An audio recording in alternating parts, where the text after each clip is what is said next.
Welcome to the Notice News Bulletin. This is Monjoy bringing to you the headlines first. Terrorism must be stopped in all its forms, says External Affairs Minister S. Jaishankar at the SCO Foreign Ministers meeting. Northeast joins rest of the nation to celebrate Buddha Purnima. President and Prime Minister greet citizens.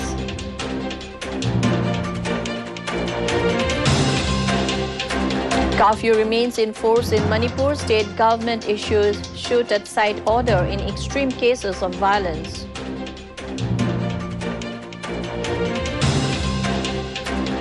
Union Minister of State for Home Affairs inaugurates land port Dauki in Meghalaya.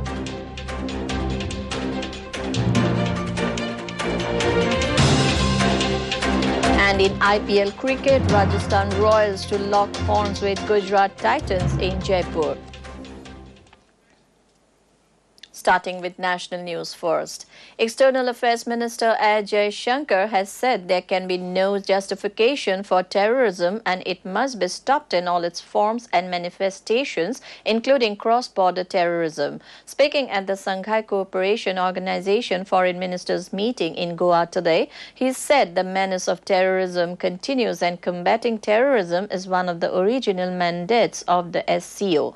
On the sidelines of the SCO meet, Dr. Jaishankar held bilateral talks with his Chinese, Russian and Uzbekistan counterparts. Dr. Jaishankar also held bilateral meeting with SCO Secretary General Jiang Min and appreciated his support for India's SCO presidency.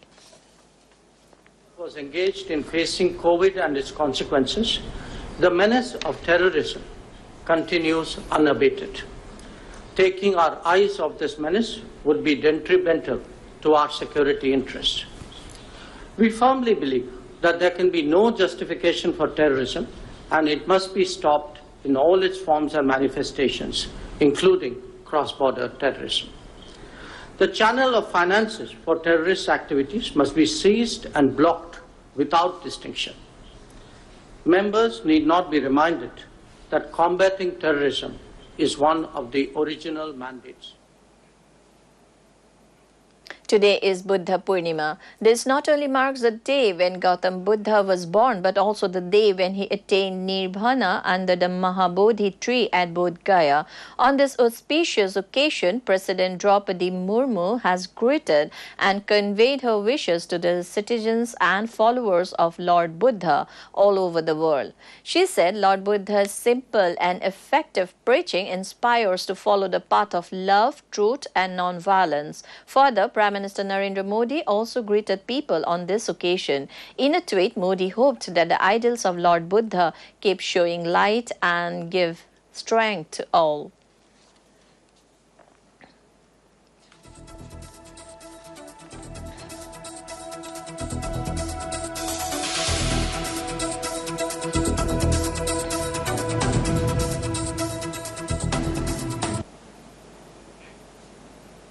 Meanwhile, on the pious occasion of Buddha Purnima, Arunachal Pradesh Chief Minister Pema Khandu had a wonderful meeting with members of Itanagar Buddhist Cultural Society.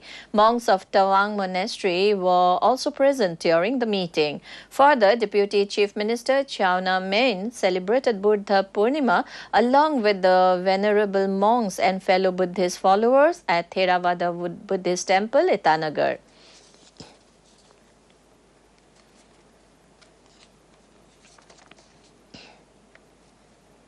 In Manipur, the state government have issued shoot-at-sight order in extreme cases when persuasion, warning and reasonable force have been exhausted and the situation could not be controlled. To contain prevailing situation in the state between tribals and the majority Meitei community, curfew has been imposed across several districts of the state, while mobile data services remain suspended. The Northeast Frontier Railways has cancelled all Manipur-bound trains for the time being.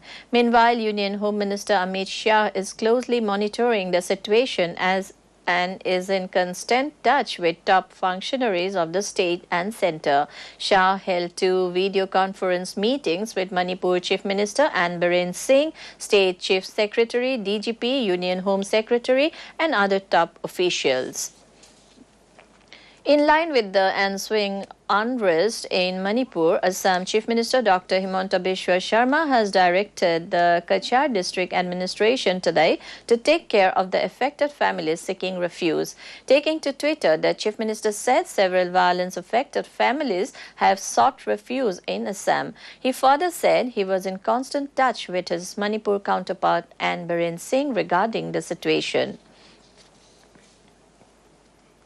Further, Tripura Chief Minister Dr. Manik Saha also spoke to Manipur Chief Minister, who assured that the situation is under control and they are taking the safety and other relevant issues concerning the safety of students seriously.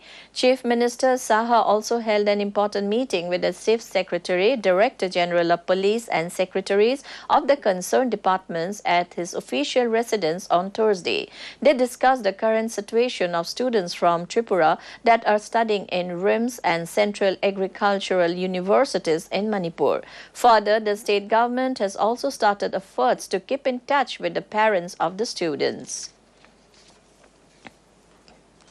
Meanwhile, Meghalaya Chief Minister Conrad Sangma informed that arrangements are made to evacuate more than 200 students from the state who are studying in Manipur following the unrest. After chairing an emergency meeting held with senior government officials, Chief Minister Sangma said the government is monitoring the situation in Manipur very closely. He assured that the students will be evacuated at the earliest and arrangements for various modes of transportation, especially air, are made. Additionally, steps will be taken to create a helpline number that students can reach 24/7, he added. I would like to appeal for peace, and I would like to urge that whatever the complications may be there, we should try and resolve those matters in an amicable manner.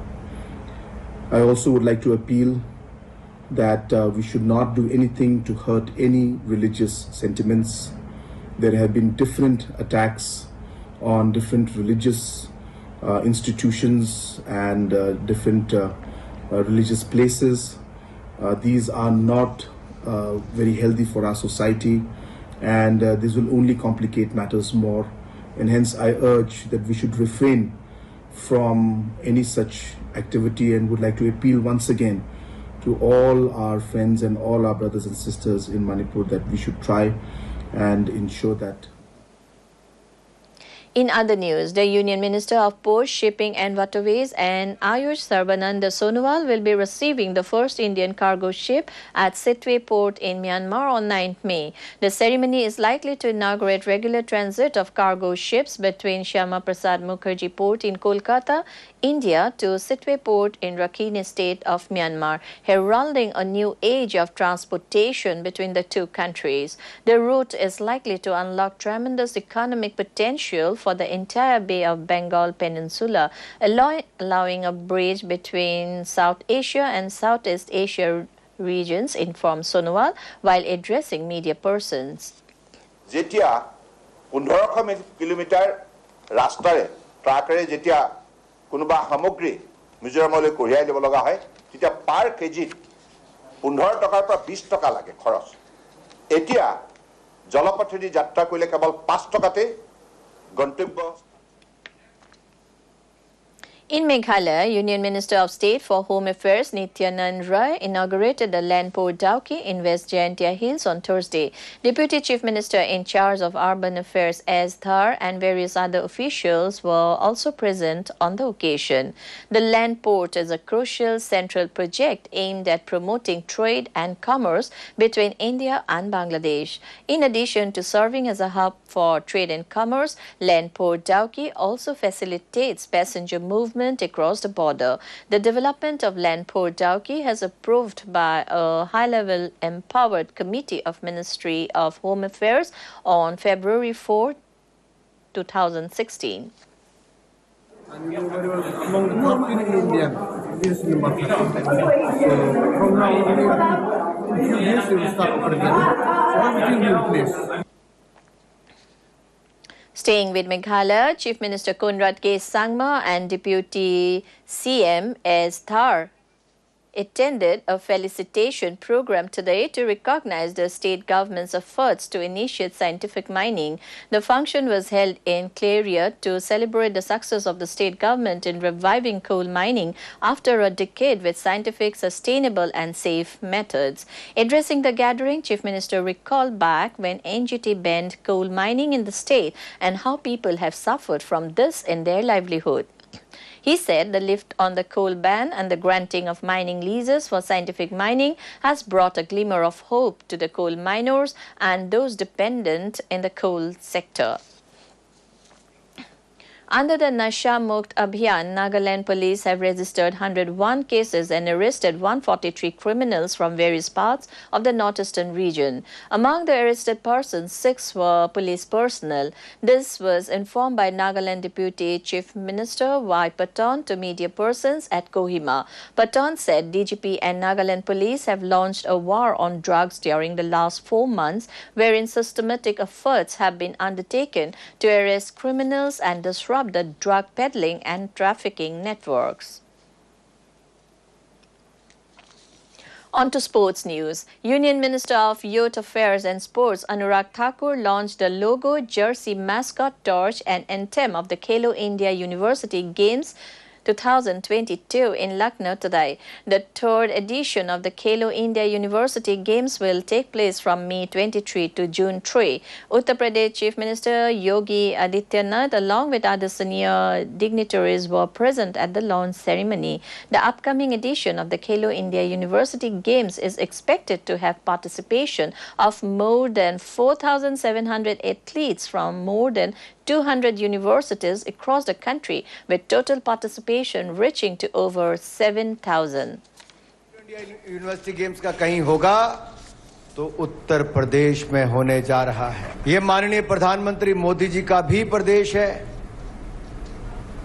और माननीय योगी आदित्यनाथ जी का भी प्रदेश है।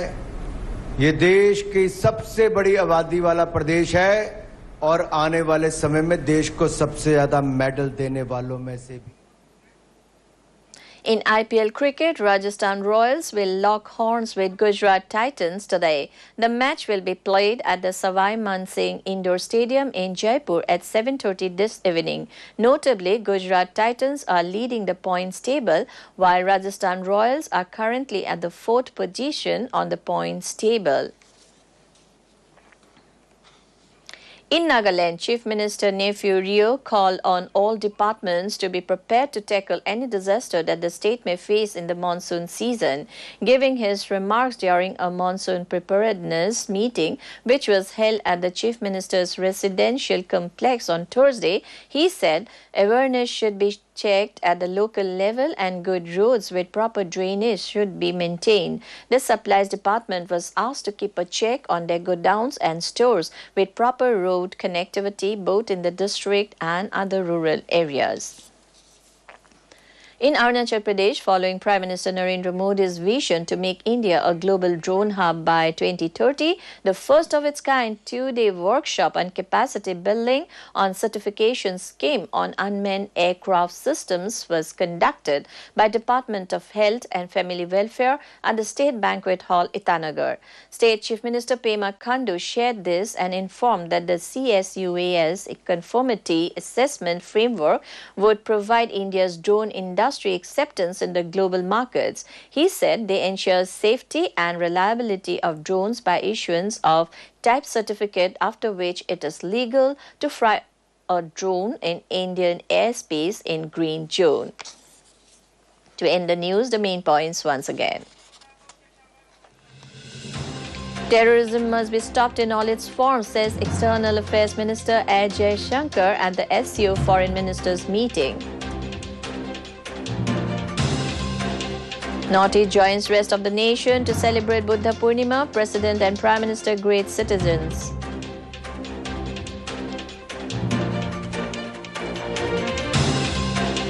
Curfew remains in force in Manipur. State government issues shoot-at-sight order in extreme cases of violence.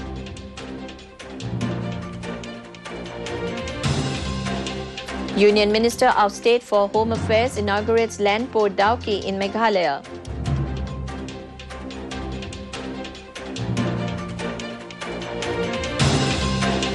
And in IPL cricket, Rajasthan Royals to lock horns with Gujarat Titans in Jaipur.